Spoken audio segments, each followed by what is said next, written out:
എല്ലാവർക്കും ഒരിക്കൽ കൂടെ കർത്താവിന്റെ നാമത്തിൽ വന്ദനം അറിയിക്കുന്നു. കർത്താവ് നമ്മെ എല്ലാവരെയും സഹായിക്കട്ടെ.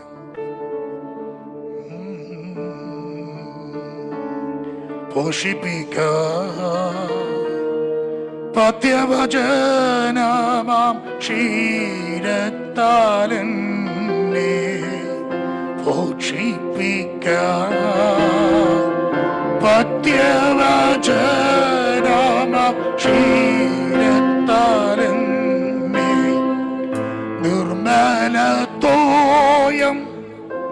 നിത്യം കുടിപ്പിച്ച് നിർമ്മലത്തോയം നിത്യം കുടിപ്പിച്ച് പച്ചപ്പുൽശയ്യയിൽ കിടത്തിടുവോരേ പച്ചപ്പുൽശയ്യയിൽ കിടത്തിടുവോരേ തേടി വന്നോ ദോഷിയാമെന്നെയും എന്നെയും നാഥാ തേടി വന്നോ ദോഷിയാമെന്നെയും എന്നെയും നാഥാ തീർത്തിടുക കണക്കമറ്റേശുവേ തറയില്ലാതെൻ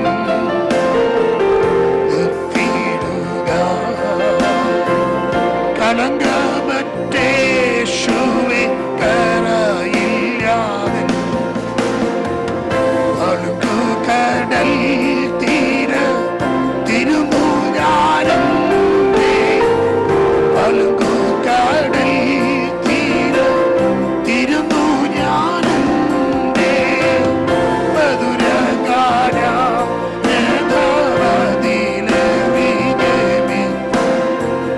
മധുരഗാന രഥമതിലേറികെ തേടി വന്നോ ദോഷിയാമെന്നെയും എന്നെയും നാഥാ തേടി വന്നോ ദോഷിയാമെന്നെയും എന്നെയും നാഥാ ഇത്രമാം സ്നേഹം ഉയിർ കൊടുത്തെനിക്കാം ഇത്രമാം സ്നേഹം ഉയിർ കൊടുത്തെനിക്കാം ധന്യവാനേപ്പാടേളു നല്ല എനിക്ക് ധന്യവാനേപ്പാടേളു നല്ല ഇത്രമാം സ്നേഹം ഉയിർ കൊടുത്തെനിക്കാം ഇത്രമാം സ്നേഹം ഉയിർ കൊടുത്തെനിക്കാം ധന്യവാനേപ്പാടേളു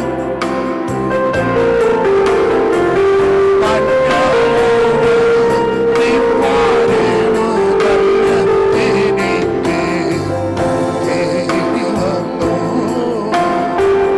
ദോഷിയാമെന്നെയും എന്നെയും നാഥാ തേടി വന്നോ ദോഷിയാമെൻ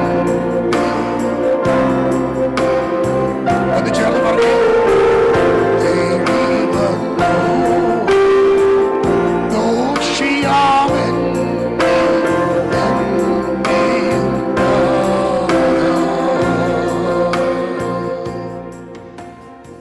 ആമേൻ.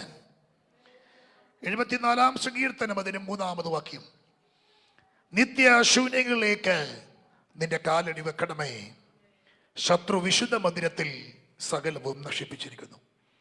ഈ വേദഭാഗം ആസ്പദമാക്കി നിത്യശൂന്യതയിൽ വെക്കുന്ന ദൈവത്തിൻ്റെ കാൽപാദം എന്ന തലക്കെട്ടോടുകൂടെ കഴിഞ്ഞ തുടർമാനമായ ചില ആഴ്ചകളായി നാം ദൈവത്തിൻ്റെ വചനം ചിന്തിക്കുകയും പഠിക്കുകയും ധ്യാനിക്കുകയും ചെയ്യുകയാണ്.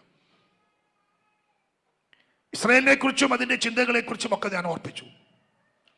എന്തുകൊണ്ട് ശൂന്യത വന്നു എന്ന് നാം പഠിച്ചു. ശൂന്യത മാറാൻ എന്ത് ചെയ്യണം എന്ന് നാം പഠിച്ചു. ഞാൻ ഇനി അതിലേക്ക് പ്രവേശിക്കുന്നില്ല. ഞാൻ ഓർപ്പിച്ചു, എന്നും ശൂന്യമായി കിടക്കാൻ എൻ്റെ ദൈവം നമ്മെക്കുറിച്ച് ആഗ്രഹിക്കുന്നില്ല. ഒരുപക്ഷെ ഒരു ബ്രാക്കറ്റ് പീരീഡ് നിത്യശൂന്യതയുടെ അനുഭവത്തിലേക്ക് നാം പോകേണ്ടി വന്നാലും എന്നത്തേക്കും നിത്യശൂന്യതയിലേക്ക് പോകാൻ അനുവദിക്കപ്പെടാതെ ആ ശൂന്യതയ്ക്ക് പരിഹാരം നൽകി തരണമെന്ന് ദൈവത്തിന് ആഗ്രഹമുണ്ട്. ഉൽപ്പത്തി പുസ്തകം 1-ാം അധ്യായത്തിന്റെ ചിന്തകളാണ് നാം ചിന്തിച്ചു വരുന്നത്. അതിലേക്ക് തന്നെ ഒന്നും കൂടെ ചിന്തകൾ നാം വിശാലമായി പഠിക്കാം. ഞാൻ ഓർപ്പിച്ചു, ആദിയിൽ ദൈവം ആകാശവും ഭൂമിയും സൃഷ്ടിച്ചു. ഭൂമി പാഴും ശൂന്യമായി ഇരുന്നു. ഞാൻ പറഞ്ഞു, പാഴും ശൂന്യമായി ഇരുന്നു എന്ന് പറയുന്നതിനേക്കാൾ വേദഭാഗം പഠിക്കുമ്പോൾ അങ്ങനെയായി തീർന്നു എന്നാണ് നമുക്ക് പഠിക്കാൻ. ശൂന്യമായി തീർന്ന ഭൂമി,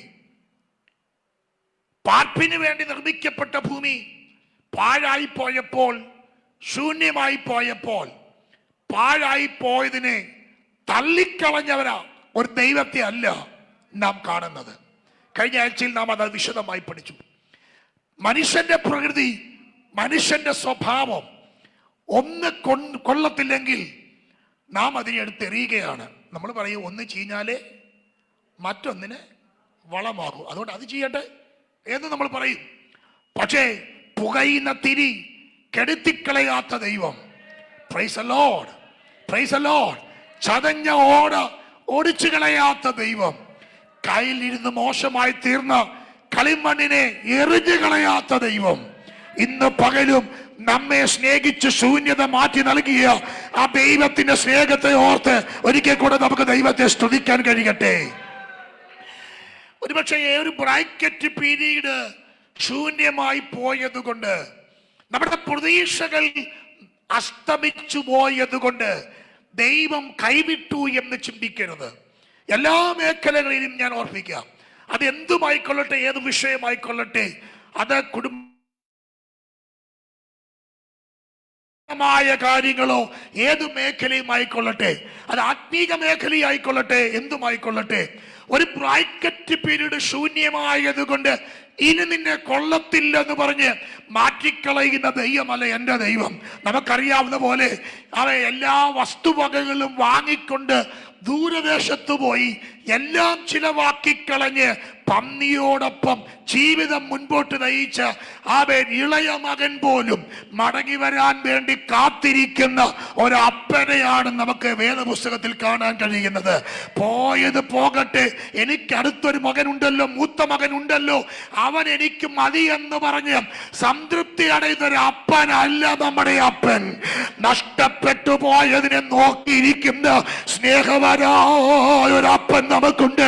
ഇന്ന് പകൽ ഒരിക്കൽ കൂടെ ഞാൻ പറയാ, ഒരു ബ്രാക്കറ്റ് പീരീഡ് കൈവിട്ടു പോയത് കൊണ്ട്, ദൂരവേ പോയത് കൊണ്ട്, ദൈവം നൽകിയതിനെ ഇല്ലാതാക്കി കളഞ്ഞത് കൊണ്ട് നിന്നെ ഉപേക്ഷിച്ച് കളയുന്നവനല്ല എൻ്റെ ദൈവം. എൻ്റെ ദൈവം ഇന്ന് പകൽ നമ്മെ കാത്തിരിക്കുകയാണ്. അതനുഭവിക്കുകയും വിശ്വസിക്കുകയും ചെയ്ത ദൈവമക്കൾ ഒരിക്കൽ കൂടെ ശബ്ദമുയർത്തി നമ്മുടെ കർത്താവിന് മഹത്വം കരയറ്റട്ടെ. Hallelujah, hallelujah, hallelujah. ഇപ്പോഴും അപ്പന്റെ വീട്ടിൽ മോതിരമുണ്ട്. ഇപ്പോഴും അപ്പന്റെ വീട്ടിൽ മകന് കൊടുക്കാൻ ചെരുപ്പുണ്ട്. ഇപ്പോഴും അപ്പന്റെ വീട്ടിൽ മകന്റെ വരവിനെ നോക്കി അവന് വേണ്ടി അറുത്തു വെക്കാൻ കാളകളുണ്ട്. ഇപ്പോഴും അവന് വേണ്ടി പുതിയ വസ്ത്രമുണ്ട്. ഇന്ന് പകൽ ഞാൻ ഈ ദൂത് പറയുമ്പോൾ ഞാൻ ആത്മാവിൽ പറയാ, ഒരു ബ്രാക്കറ്റ് പീരീഡ് ദൈവം തന്നതിനെ നഷ്ടപ്പെടുത്തി എവിടെയോ ദൂരെ നീ ആണെങ്കിൽ നീ പൊയ്ക്കൊള്ളട്ടെ എന്ന് കാത്തിരിക്കുന്ന, പൊക്കൊള്ളട്ടെ എന്ന് പറഞ്ഞിരിക്കുന്ന ദൈവമല്ല നിന്റെ അപ്പൻ. നിന്നെ ഇന്ന് പകലും കാത്തിരിക്കുക. മടങ്ങി വരാൻ മനസ്സുണ്ടെങ്കിൽ നിന്റെ ശൂന്യത മാറ്റി നിങ്ങൾക്ക് വേണ്ടി വീണ്ടും ചിലത് നൽകാൻ. ഹല്ലേലൂയ, ഹല്ലേലൂയ, എനിക്കറിയാം ഇന്ന് പകലിൽ ഞാൻ ദൂത് പറയുമ്പോൾ പരിശുദ്ധാത്മാവ് ചിലതിനോട് സമ്പാദിക്കുന്നു. നഷ്ടപ്പെട്ട് കളഞ്ഞ വസ്തുവകകളെ ഓർത്ത് നീ വേദനിക്കേണ്ട ആവശ്യമില്ല. നഷ്ടപ്പെടുത്തി കളഞ്ഞ ചെരുപ്പിനെ ഓർത്ത് നീ ദുഃഖിച്ചിരിക്കേണ്ട ആവശ്യമില്ല. നിന്റെ കയ്യിൽ നിന്ന് പോയ മോതിരത്തെ ഓർത്ത് നീ ദുഃഖിച്ചിരിക്കേണ്ട ആവശ്യമില്ല. ഇന്നും നിനക്ക് വേണ്ടി പുതിയ മോതിരം എന്റെ കർത്താവ് വെച്ചിട്ടുണ്ട്. ഇന്നും നിനക്ക് വേണ്ടി ചെരുപ്പ് നിന്റെ കാലിന് പറ്റിയ പാകത്തിന് എന്റെ അപ്പൻ കരുതി വെച്ചിട്ടുണ്ട്. നിനക്ക് പറ്റിയ വസ്ത്രം എന്റെ കർത്താവ് കരുതി വെച്ചിട്ടുണ്ട്. Price the Lord. നിന്റെ വിരലിന് പറ്റിയ മോതിരവും നിന്റെ കാലുകൾക്ക് പറ്റിയ ചെരുപ്പും നിന്റെ ശരീരത്തിന് പറ്റിയ വസ്ത്രവും നോക്കി വെച്ച് കാത്തിരിക്കുന്ന ഒരു അപ്പനുണ്ട്. പോയത് പോകട്ടെ എന്ന് പറയുന്നവരല്ല എന്റെ അപ്പൻ. ഇന്ന് പകലും പറ, കർത്താവേ ഞാൻ മടങ്ങി വരുന്നു, ഞാൻ മടങ്ങി വരുന്നു. എനിക്ക് വേണ്ടി കാത്തിരിക്കുന്ന അപ്പന്റെ അടുക്കലേക്ക് ഞാൻ മടങ്ങി വരുന്നു. ആമേൻ. Praise God. അതാ ഞാൻ പറഞ്ഞത്, പോയത് പോകട്ടെ എന്ന് പറയുന്നവനല്ല സ്വർഗം. അതുകൊണ്ടല്ലേ നാം ഇന്നും ഇതിനകത്തിരിക്കുന്നേ. ഹല്ലേലൂയ. നമ്മൾ നഷ്ടമാക്കിയ മോതിരത്തിന്റെ കണക്കും, നമ്മൾ നഷ്ടമാക്കിയ ചെരുപ്പിന്റെ കണക്കും, നമ്മൾ നശിപ്പിച്ചു കളഞ്ഞ വസ്തുവകളുടെ കണക്കും നോക്കിയാൽ നമുക്കത് കൊടുത്തു തീർക്കാൻ പറ്റത്തില്ല. ആമേൻ, ആമേൻ. അല്ലേ അല്ലേ നമ്മൾ നഷ്ടപ്പെടുത്തിയതൊക്കെ കണക്ക് കൂട്ടിയാൽ കർത്താവിന്റെ മുമ്പിൽ നമുക്ക് നിൽക്കാൻ പറ്റത്തില്ല. ആമേൻ. കർത്താവേ, നീ അകൃത്യങ്ങൾ ഓർമ്മ വെച്ചാൽ നിന്റെ മുമ്പിൽ ആരും നിലനിൽക്കും. എങ്കിലും നിന്നെ ഭയപ്പെടുവാൻ തക്കവണ്ണം നിന്റെ പക്കൽ വിമോചനമുണ്ട്, നിന്റെ പക്കൽ വിമോചനമുണ്ട്. ഇന്ന് പകൽ ഒരിക്കൽ കൂടെ പറയാം, ശൂന്യമായതിനെ തള്ളിക്കളയുന്നവനല്ല സ്വർഗം, ശൂന്യമായതിനെ പണിതെടുക്കുന്നവനാണ് സ്വർഗം. കൈക്കലിരുന്ന് കേടായിപ്പോയ ചീത്തയായിപ്പോയ കളിമൺപാത്രത്തെ കഴിഞ്ഞ ആഴ്ച പറഞ്ഞ പദം ഒന്നുകൂടെ പറയാം, എടുത്തെറിയാതെ വലിച്ചെറിയാതെ നിന്നെ ഇനി എന്തിനു കൊള്ളാം. ഒത്തിരി കഷ്ടപ്പെട്ടു, ഒത്തിരി വേദനിച്ച്, ഒത്തിരി വില കൊടുത്ത് നിന്നെ കൊണ്ടുവന്ന് ഇത്രത്തോളം ആക്കിയിട്ട് നീ ഉടഞ്ഞു പോയല്ലോ എന്ന് പറഞ്ഞ് ഉപേക്ഷിച്ച് കളഞ്ഞവനല്ല എൻ്റെ ദൈവം. അക്കരത്തിൽ വെച്ച് തന്നെ മറ്റൊരു പാത്രമാക്കിയവനാണ് എൻ്റെ ദൈവം. ഒരിക്കൽ കൂടെ പറയാം, എവിടൊക്കെ ചീഞ്ഞു പോയ, എവിടൊക്കെ ഉടഞ്ഞു പോയാലും, എവിടൊക്കെ തകർത്തെറിയപ്പെട്ടാലും, ആർക്കൊക്കെ നിന്നെ വേണ്ട എങ്കിലും, ആരൊക്കെ നിന്നെ മാറ്റി നിർത്തിയാലും, ഇന്ന് പകൽ ഒരിക്കൽ കൂടെ ഞാൻ പറയാ, മനുഷ്യന്റെ അവഗണനയാണ് ദൈവത്തിന്റെ മുൻഗണനയെങ്കിൽ ഇന്ന് പകൽ നിന്നെ ചേർത്തണയ്ക്കാൻ, നിന്നെ മാറോട് ചേർക്കാൻ ഒരു നല്ല അപ്പനുണ്ട്. നിന്റെ ശൂന്യങ്ങളെ പണിയുന്ന, നിന്റെ കാലുകൾക്ക് വീണ്ടും ചെരുപ്പണിയിപ്പിക്കുന്ന, നിന്റെ വിരലുകൾക്ക് വീണ്ടും മോതിരം നൽകി തരുന്ന, നിന്റെ ശരീരത്തിന് വീണ്ടും വസ്ത്രം നൽകി തരുന്ന, നീ വന്നത് കൊണ്ട് സന്തോഷിക്കുന്ന ഒരു അപ്പനുണ്ട്. ഹല്ലേലൂയ. ആമേൻ. മകൻ വന്ന് പറഞ്ഞില്ല, പറയാൻ തീരുമാനിച്ചത്, അപ്പാ ഞാൻ നിന്നോടും സ്വർഗത്തോടും പാപം ചെയ്തു, ഇനി നിന്റെ മകൻ എന്ന് വിളിക്കപ്പെടാൻ ഞാൻ യോഗ്യനല്ല. എങ്കിലും നിന്റെ ദാസന്മാരിൽ ഒരാളെ പോലെ എന്നെ ഒന്ന് എടുത്തോണേ. യോഗ്യത ഇല്ലെന്ന് അവൻ അറിയാം. ഇത് പറയുമെന്ന് പറഞ്ഞാണ് അവൻ വന്നത്. ഞാൻ ഇങ്ങനെ പറയാം, അവൻ ദൂരവേ എന്ന് വരുന്ന മകനെ തിരിച്ചറിഞ്ഞ അപ്പൻ ഓടിച്ചെല്ലുമ്പോ മകൻ പറയാൻ തുടങ്ങിക്കാണ്, അപ്പാ ഞാൻ നിന്നോടും. ഞാൻ എൻ്റെ ഭാവനെ പറയാം. അപ്പം വാപത്തിട്ട് പറഞ്ഞു, വേണ്ട മോനെ, നിന്റെ ഈ വരവ് തന്നെ മതി, നിന്റെ ഈ മടങ്ങി വരവും മതി. ഇന്ന് പകൽ തിരിച്ചറിയുന്നുണ്ടോ? നിന്റെ മടങ്ങി വരവും മതി. നിനക്ക് തിരിച്ചു വരാൻ മനസ്സുണ്ടായല്ലോ, അത് മതി. നിന്റെ ചെരുപ്പ് ഞാൻ തിരിച്ചു തരാം, നിന്റെ മോതിരം ഞാൻ തിരിച്ചു തരാം, നിന്റെ വസ്ത്രം ഞാൻ തിരിച്ചു തരാം. നീ ഈ ദാസനല്ല, നീ എൻ്റെ മകനാ. സകല ജനത്തെയും വിളിച്ചു വരുത്തിയിട്ട് അപ്പൻ പറഞ്ഞൊരു പദമുണ്ട്, ഇവൻ എൻ്റെ മകനായിരുന്നു, ഞാൻ ഇനി ഇവനെ ദാസനായിട്ട് എടുക്കുമെന്നല്ല പറഞ്ഞത്. സകല ജനവും കാണട്ടെ വിളിച്ചു പറഞ്ഞൊരു പദമുണ്ട്, ഈ എൻ്റെ മകൻ മരിച്ചവനായിരുന്നു, വീണ്ടും ജീവിച്ചു. കാണാതെ പോയിരുന്നു. സത്യത്തിൽ കാണാതെ പോയതാണോ പുള്ളിയെ? പുള്ളി തന്നെ പോയതല്ലേ? കാണാതെ പോകുക എന്ന് പറഞ്ഞാൽ നമ്മുടെ കയ്യിൽ നിന്ന് അബദ്ധവശ പോകുന്നതല്ലേ, ഇത് സ്വന്തമായി പോയതല്ലേ. എന്നെ ആ ഭാഗം ചിന്തിപ്പിച്ചിട്ടുണ്ട് കേട്ടോ. അപ്പൻ അവന്റെ മേൽ കുറ്റം പറയാതെ, അവനെ ഫലമേൽപ്പിക്കാതെ, നാട്ടുകാരുടെ വീട്ടുകാരുടെ മുമ്പിൽ അവൻ കുഴപ്പക്കാരനാന്ന് പറയാതെ, എന്റെ കയ്യിൽ നിന്ന് പോയതാ, എനിക്ക് അവനെ തിരിച്ചു കിട്ടി എന്ന് പറഞ്ഞു. അതാണ് നമ്മുടെ സ്നേഹമുള്ള അപ്പൻ. ഇന്ന് പകൽ ഞാൻ ഒരിക്കൽ കൂടെ പറയാ, നമ്മുടെ അപ്പൻ നമ്മുടെ മടങ്ങി വരവിന് വേണ്ടി കാത്തിരിക്കുക. ശൂന്യത മാറാൻ മറ്റൊരു മാർഗവുമില്ല. അപ്പന്റെ അടുക്കലേക്ക് നമുക്കൊന്ന് മടങ്ങി വരാം. ഞാൻ പറഞ്ഞ ദൂത് എന്താണെന്നറിയാമോ? പോയത് പോട്ടെ, ഇളവനല്ലേ പോയുള്ളൂ, മൂത്തവൻ എൻ്റെ വാക്ക് കേട്ട് നിൽക്കുന്നുണ്ടല്ലോ എന്ന് പറഞ്ഞല്ല അപ്പൻ നിന്നത്. പോയവന് വേണ്ടി കാത്തു നിൽക്കുന്ന ഒരു അപ്പൻ. അതാണ് ഞാൻ പറഞ്ഞത്, ശൂന്യമായി പോയത് പോകട്ടെ എന്ന് വെക്കുന്നവനല്ല എൻ്റെ അപ്പൻ. ഇന്ന് പകലും കുഞ്ഞെ, ദൈവത്തിന് നിന്നെ കുറിച്ചൊരു ആഗ്രഹമുണ്ട്. സ്തോത്രം. നിന്നെ വീട് പണിതെടുക്കാൻ ദൈവത്തിന് പദ്ധതിയുണ്ട്. ഞാൻ ആ ഭാഗത്തിലേക്കൊന്ന് മടങ്ങി വരാം. കഴിഞ്ഞ ദിവസങ്ങളെ കഴിഞ്ഞ ആഴ്ച തൊട്ട് അതാണ് ഞാൻ പറഞ്ഞു വരുന്നത്. അപ്പൻ്റെ ദൈവത്തിന്റെ പ്രത്യേകതയാണ് ഞാൻ പറഞ്ഞത്. അതാണ് ഞാൻ ഒന്നുകൂടെ ആവർത്തിച്ചത്. ചതഞ്ഞ ഓട ഒടിച്ചു കളയാത്തവൻ, പുകയുന്ന തിരിക്കെടുത്തി കളയാത്തവൻ, കയ്യിലിരുന്ന പാത്രം കേടായി പോയപ്പോൾ എറിഞ്ഞു കളയാതെ വീണ്ടും പടുന്ന കുശവൻ. കഴിഞ്ഞ ആഴ്ച ഞാൻ ഈ ഭാഗമെല്ലാം വിശദമാക്കിയതാ. ഒന്നുകൂടെ ചേർത്താണ് ഇന്ന് പകൽ ഞാൻ പറഞ്ഞത്.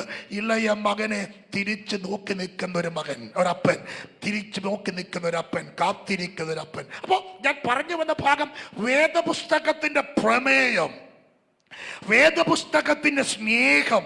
അവൻ നശിച്ചു പോയതിനെ തള്ളിക്കളയുന്നതല്ല, തിരിച്ചു പിടിക്കുന്നതാണ്. ഞാൻ കഴിഞ്ഞ ദിവസം പറഞ്ഞു, കഴിഞ്ഞ ആഴ്ച ഞാൻ പറഞ്ഞു, ഒരാളെ മാറ്റി നിർത്താൻ നമുക്ക് എളുപ്പമാണ്, ഒരാളെ ചേർത്ത് നിർത്താൻ ബുദ്ധിമുട്ടാണ്. ആമേൻ. ആമേൻ. എല്ലാ മേഖലയിലും നമുക്ക് മാറ്റി നിർത്താം.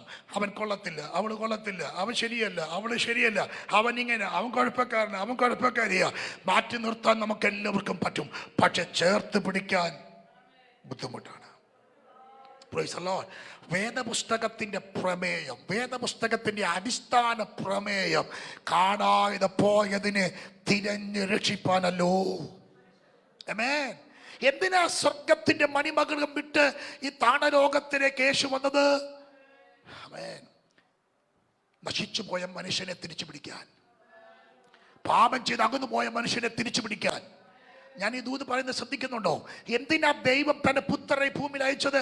നമുക്ക് ദൈവത്തോട് ചോദിക്കാം, ദൈവമേ, നീ ആദാമിനെ ഹവ്വയെ സൃഷ്ടിച്ചു, പക്ഷെ അവർ പാപം ചെയ്തു, നിന്നിൽ നിന്ന് അകന്നുപോയി. പോയത് പോട്ടെ, നിനക്കൊത്തിരി ദൂതന്മാരുണ്ടല്ലോ, നിനക്കൊത്തിരി ദൂതന്മാരുണ്ടല്ലോ, പറഞ്ഞാൽ കേൾക്കുന്ന ദൂതന്മാരുണ്ടല്ലോ. ദൈവത്തിന്റെ ദൂതന്മാർ, ദൈവത്തിന്റെ രഥങ്ങൾ 1000 കോടി കോടിയുമാണ്. പറഞ്ഞാൽ കേൾക്കുന്ന ദൂതന്മാരുണ്ടല്ലോ. എന്തിനാ? കാറ്റിനെ പോലും തന്നെ ദൂതന്മാരായും അഗ്നിജ്വാലയെ തന്നെ ശുശ്രൂഷകന്മാരാക്കുന്ന ദൂതന്മാർ അവൻ ദൈവമേ നിനക്കുണ്ടല്ലോ. രാപ്പകൽ നിന്നെ ആരാധിക്കുന്ന ദൂതന്മാർ അവിടെ ഉണ്ടല്ലോ. അതുപോലെ ദൈവമേ നിനക്ക്. ദൈവം പറയും, പാപം ചെയ്തു പോയ മനുഷ്യൻ പോകട്ടെ എന്ന് വെക്കുകയല്ല, എന്റെ സ്വന്തം പുത്രനെ നൽകിയാലും എനിക്കവനെ പണിതെടുക്കണം. ഹലോ, ഞാൻ പറഞ്ഞത് കേട്ടോ? ഞാൻ പറഞ്ഞത് മനസ്സിലാകുന്നുണ്ടോ? ഹല്ലേലൂയ. ദൈവത്തിന്റെ പദ്ധതി, ദൈവത്തിന്റെ സ്തോത്ര സ്വഭാവമാണ് ഞാൻ പറഞ്ഞു വന്നത്. സ്തോത്രം. ഒന്നുകൂടെ ഞാൻ ആ പദം ഒന്ന് ആവർത്തിക്കട്ടെ. രാപ്പകൽ പരിശുദ്ധൻ പരിശുദ്ധൻ പരിശുദ്ധൻ എന്ന് പറഞ്ഞ് ആരാധിക്കുന്ന സാറാഫുകൾ അവന്റെ സിംഹാസനത്തിന് ചുറ്റുമുണ്ട്. എന്തു പറഞ്ഞാലും കേൾക്കാൻ ഗബ്രിയേലുണ്ട്, മീഖായേലുണ്ട്. സ്തോത്രം. കാറ്റുകളെ ദൂതന്മാരായി അഗ്നിജ്വാലയെ ശുശ്രൂഷകന്മാർക്ക് ആക്കാൻ ധാരാളം ദൂതന്മാരുണ്ട്. കാറ്റിനോട് പൊക്കോളാൻ പറഞ്ഞ പോകും. എന്തിനാ ഞാൻ പറഞ്ഞ നമുക്കറിയാമല്ലോ. കാടപ്പക്ഷിയെ കാറ്റുകൊണ്ട് അടുപ്പിച്ച് ഇസ്രായേൽ പാളയത്തെ കൊണ്ട് നിർത്താൻ പറഞ്ഞാൽ ഒരു ദൂതനും വേണ്ട, കാറ്റ് മതി, അതനുസരിക്കും. അങ്ങനെ പറഞ്ഞാൽ അനുസരിക്കുന്ന ദൂതന്മാരുണ്ട്, ഇല്ലേ? സ്തോത്രം. എന്തിന്? സ്തോത്രം. യോനായ വിഴുങ്ങാൻ പറയുമ്പോൾ വിഴുങ്ങുന്ന മത്സ്യവും, ഛർദിക്കാൻ പറയുമ്പോൾ ഛർദിക്കുന്ന മത്സ്യവും ദൈവത്തിന്റെ ദൂതനായിട്ടുണ്ട്. എന്തിന്? കെരീത്തിലിരിക്കുന്ന ഏലിയാവിന് രാവിലെ വൈകിട്ടും അല്പം പോലും നീ തിന്നാതെ കൊണ്ട് കൊടുക്കണ എന്ന് പറഞ്ഞാൽ രാവിലെ വൈകിട്ടും അപ്പം ഇറച്ചി കൊടുക്കാൻ അനുസരിക്കുന്ന കാക്കയുണ്ട് ദൈവത്തിന്. Praise God. പിന്നെ എന്തിനാ പാപം ചെയ്തവനെ തിരക്കി വന്നേ? ദൈവം പറയും, എന്റെ സാദൃശ്യത്തിലും എന്റെ സ്വരൂപത്തിലും ഞാൻ നിർമ്മിച്ചത് മനുഷ്യനെ മാത്ര. എത്ര പേർക്ക് ഇന്ന് പകരം ഇത് മനസ്സിലാകുന്നുണ്ട്? അവൻ പോകട്ടെന്ന് വെക്കാൻ എനിക്ക് പറ്റത്തില്ല. അവൻ പോകട്ടെന്ന് വെക്കാൻ എനിക്ക് പറ്റത്തില്ല. അവൻ പാപം ചെയ്തത് കൊണ്ട് പോകട്ടെ എന്ന് വെക്കാൻ എനിക്ക് പറ്റത്തില്ല. അവൻ എന്നിൽ നിന്ന് അകന്നു പോയത് കൊണ്ട് പോകട്ടെ എന്ന് വെക്കാൻ എനിക്ക് പറ്റത്തില്ല. അവനെ തിരിച്ചു പിടിച്ചേ പറ്റത്തുള്ളൂ. കാരണം എന്റെ വിലപ്പെട്ട ആത്മാവ് ഞാൻ അവന്റെ ഉള്ളിലാക്കിയിട്ടുണ്ട്. Hallelujah, hallelujah, hallelujah. ഞാൻ എന്താ പറഞ്ഞു വന്നത്? നിങ്ങൾക്ക് ആശയം മനസ്സിലായെന്ന് ചിന്തിക്കുന്നു. സ്വന്തം കുമാരനെ തകർത്ത് കളയാൻ പിതാവിന് ഇഷ്ടം തോന്നാൻ കാരണം എന്തെന്നറിയാമോ? എന്തിനാണെന്നറിയാമോ?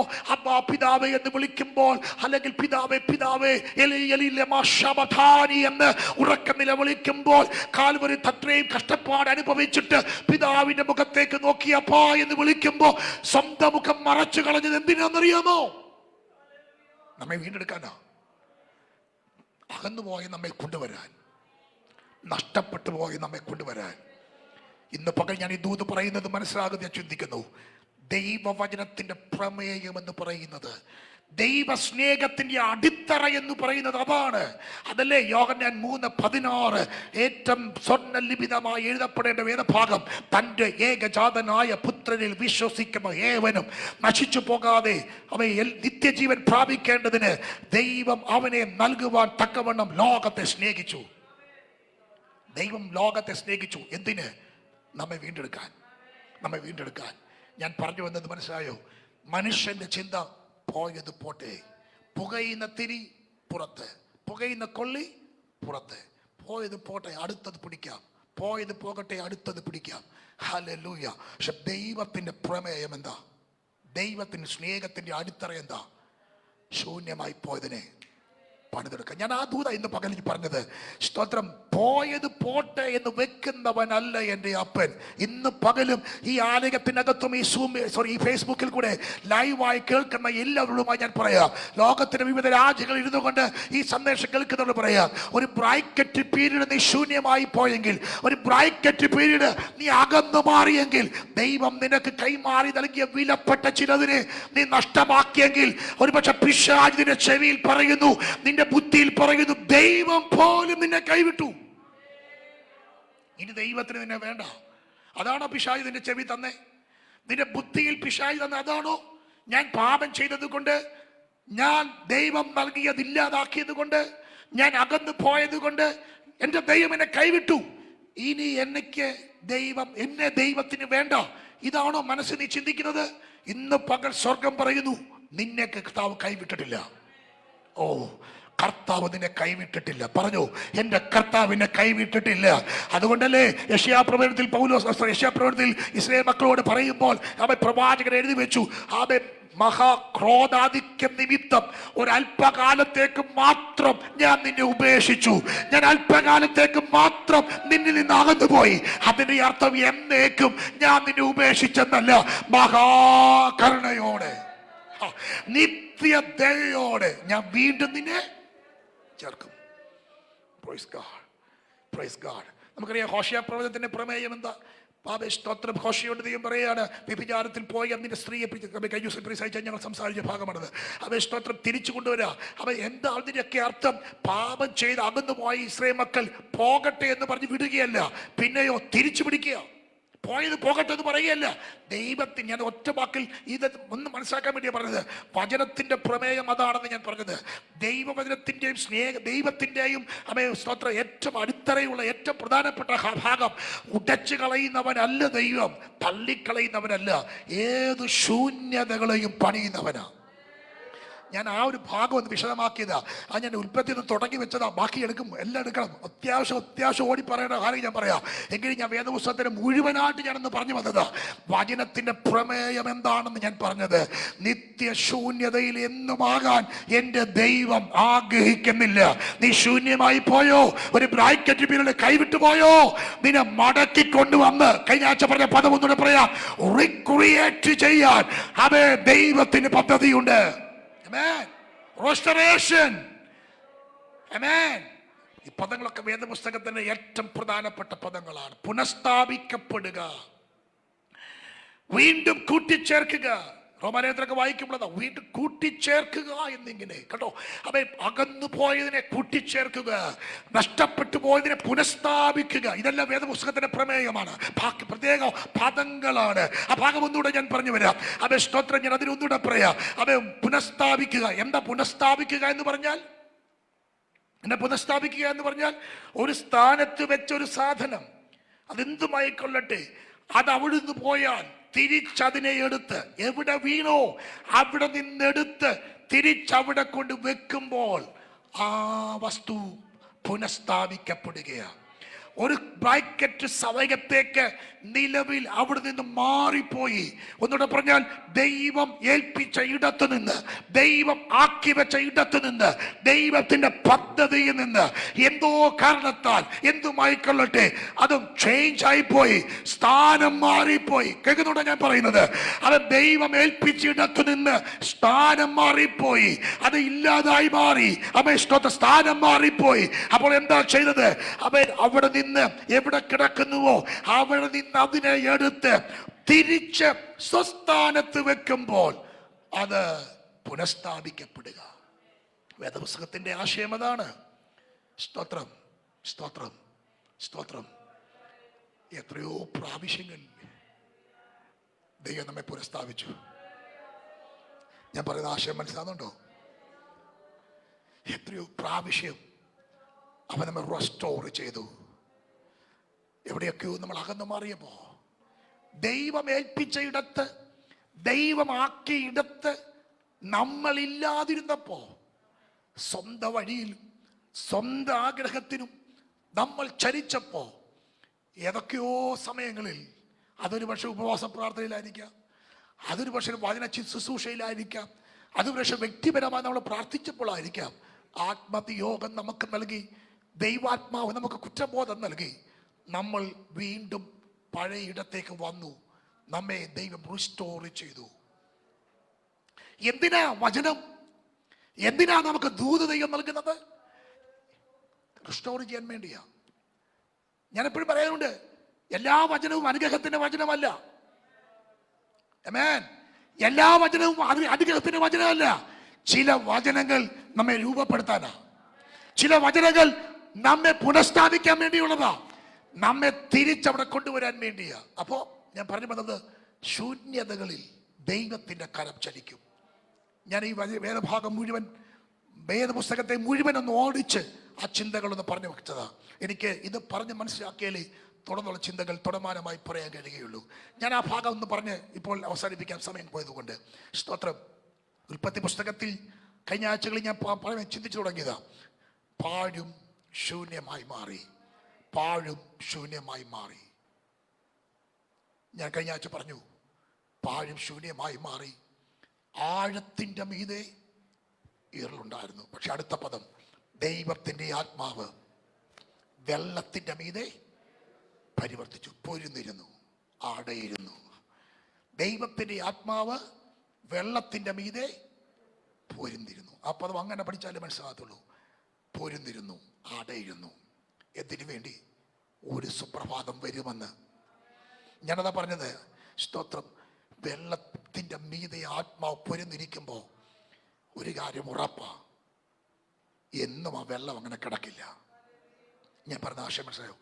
ഒരുവന്റെ മേൽ ആത്മസാന്നിധ്യം ഉണ്ടെങ്കിൽ, ഒരുവനെ പരിശുദ്ധാത്മാവ് നിയന്ത്രിക്കുന്നുണ്ടെങ്കിൽ, ഞാൻ ഗ്യാരണ്ടി തരാം, ഒരുവന്റെ ഉള്ളിൽ വചനത്തിന്റെ വിത്ത് വീണിട്ടുണ്ടെങ്കിൽ, ഒരുവന്റെ ഉള്ളിൽ വചനത്തിന്റെ ശക്തി അകത്തുണ്ടെങ്കിൽ, ഒരു ബ്രാക്കറ്റ് പീരീഡ് വെള്ളത്താൽ മൂടപ്പെട്ടാലും ഒരു ദിവസം ഈ വെള്ളം മാറും. മനസ്സിലാകുന്നവർക്കായ സ്തോത്രം. എത്ര വർഷം വെള്ളം ഇതിനെ മീതെ കിടന്നാലും ഒരു കാര്യം ഉറപ്പാ, ഒരു സുപ്രഭാതമുണ്ട്. അതിന്റെ ഗ്യാരണ്ടി, വെള്ളത്തിന്റെ മീതെ ആത്മാവ്.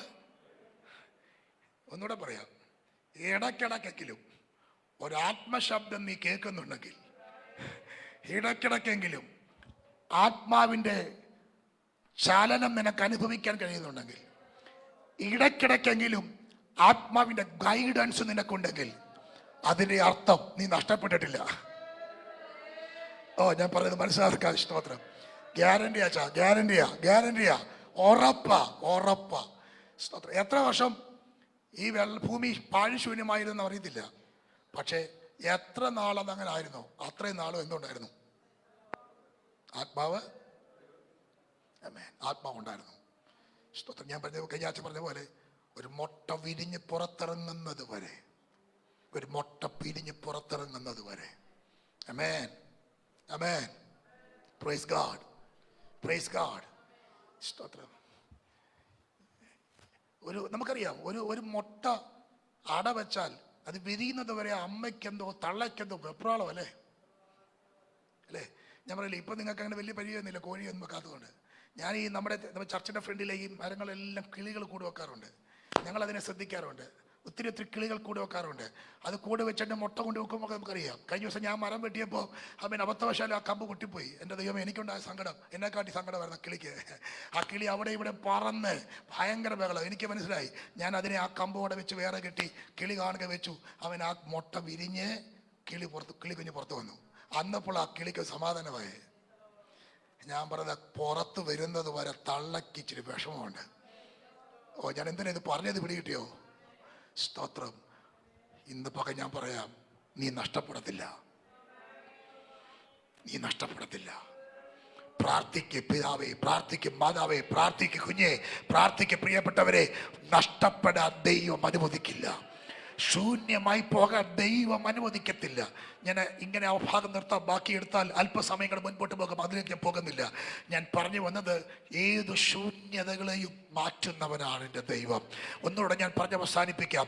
വെള്ളത്തിൻ്റെ മീതെ ദൈവാത്മാവ് പൊരുന്നിരുന്നത് കൊണ്ട് അവൻ വെള്ളത്തിൻ്റെ അടിയിൽ ഉണങ്ങിയൊരു ഭൂമിയുണ്ട്. ഞാനതിലേക്ക് പിന്നെ വരാം കേട്ടോ. ഉണങ്ങിയ ഭൂമി വെളിപ്പെട്ടതും അതിനകത്തുള്ളതിനെ നമ്മൾ പഠിക്കണം. അതിലേക്ക് വരുമ്പോഴാണ് നിത്യശൂന്യത മാറുന്നത് എങ്ങനെയെന്ന് നമുക്ക് പഠിക്കാൻ പറ്റുന്നത്. ഒറ്റ കാര്യം പറയാം. ഈ വെള്ളത്തിൻ്റെ മീതെ ദൈവത്തിൻ്റെ ആത്മാവ് പൊരുന്നിരിക്കുമ്പോൾ, വചനം അറിയാവുന്നവർക്കറിയാം, സ്തോത്ര, ഭൂമി അതിൻ്റെ അകത്ത് വിത്തുകളുണ്ട്. അവിടെ വിത്തുള്ള സസ്യങ്ങൾ ഞാൻ പറഞ്ഞു മുളച്ചു വരട്ടെ, ബാക്കിയെല്ലാം ഉണ്ടാകട്ടെ എന്ന് പറയുമ്പോൾ ദൈവം പറയാണ് എന്ത് ചെയ്യട്ടെ? മുളയ്ക്കുന്നത് എവിടെ നിന്നാ? ഉള്ളതീന്നാ. ഈ ഭൂമിക്കടിയിൽ എന്തുണ്ട്? വിത്തുണ്ടായിരുന്നു. എന്നെ ഭയങ്കരമായി ദൈവം പഠിപ്പിച്ചൊരു കാര്യമുണ്ട്. ഇത്രയും വർഷം ഈ ഭൂമിയുടെ മുകളിൽ വെള്ളം കിടന്നിട്ടും ഈ വിത്ത് എന്ത് ചെയ്തില്ല? നശിച്ചു പോയില്ല. വിത്ത് മുളച്ചു വരട്ടെ കേട്ടോ, ഉണ്ടാകട്ടെ എന്നല്ല പറഞ്ഞത്. ഞാൻ അതിലേക്ക് വരാം, വിശദമാക്കി തരാം. മുളച്ചു വരട്ടെ. ഇന്ന് പകൽ ഞാൻ ആ ദൂത് പറഞ്ഞ് അവസാനിപ്പിക്കാം. ഞാൻ അതുകൊണ്ട് പറഞ്ഞത്, എത്ര നാൾ നിന്റെ ഭൂമിയെ മൂടി വെള്ളം കിടന്നാലും നിന്നോടുള്ള വാഗ്ദത്തം ഇല്ലാതായിട്ടില്ല, നിന്നോടുള്ള ദൂത് ഇല്ലാതായിട്ടില്ല, നിന്റെ തലമുറയോടുള്ള ദൂത് ഇല്ലാതായിട്ടില്ല. ദിവസം കാത്തിരിക്ക്. ഞാൻ വിശ്വസിക്കുന്നു ഈ 2024 പ്രാരംഭ മാസങ്ങളിൽ ആ വിത്ത് മുളയ്ക്കാൻ പോകുകയാ, വാഗ്ദത്തം നിറവേറാൻ പോകുകയാ, ചില പുതിയ മുളപ്പുകൾ പൊട്ടി പുറപ്പെടാൻ പോകുകയാ. വിശ്വസിക്കുന്നവർ കരമടിച്ച് ആത്മാവിൽ സ്തോത്രം ചെയ്യാം. എല്ലാ കണ്ണുമടച്ച് പ്രാർത്ഥിച്ചു തുടങ്ങാം. എല്ലാ കണ്ണുമടച്ച് പ്രാർത്ഥിക്കട്ടെ. ദൈവമക്കൾ വിശ്വസിക്കുന്നവർ ആത്മാവിൽ സ്തോത്രം ചെയ്തു തുടങ്ങാം. യെസ്. എന്റെ കർത്താവ് തള്ളിക്കളഞ്ഞിട്ടില്ല കേട്ടോ. എന്റെ കർത്താവ് നിന്നെ ഉപേക്ഷിച്ചിട്ടില്ല കേട്ടോ. റീക്രിയേഷൻ ദൈവം ചെയ്യും.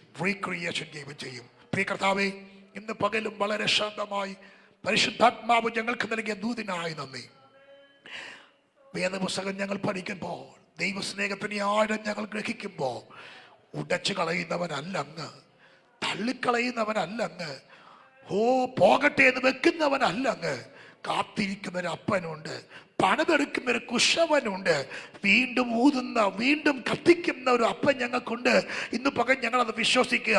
എവിടെ ഉടഞ്ഞു പോയോ, എവിടെ തകർന്നു പോയോ, ആരെല്ലാം ഞങ്ങളെ കൈവിട്ടോ, ആരെല്ലാം ഞങ്ങളെ മാറ്റി നിർത്തിയോ, നിത്യതയോടെ ഞങ്ങളെ വീണ്ടും ചേർക്കുന്നൊരു ദൈവമുണ്ട്. ഒരു പുത്തൻ മുളപ്പിനായി ഞങ്ങൾ പ്രതീക്ഷിക്കുന്നു.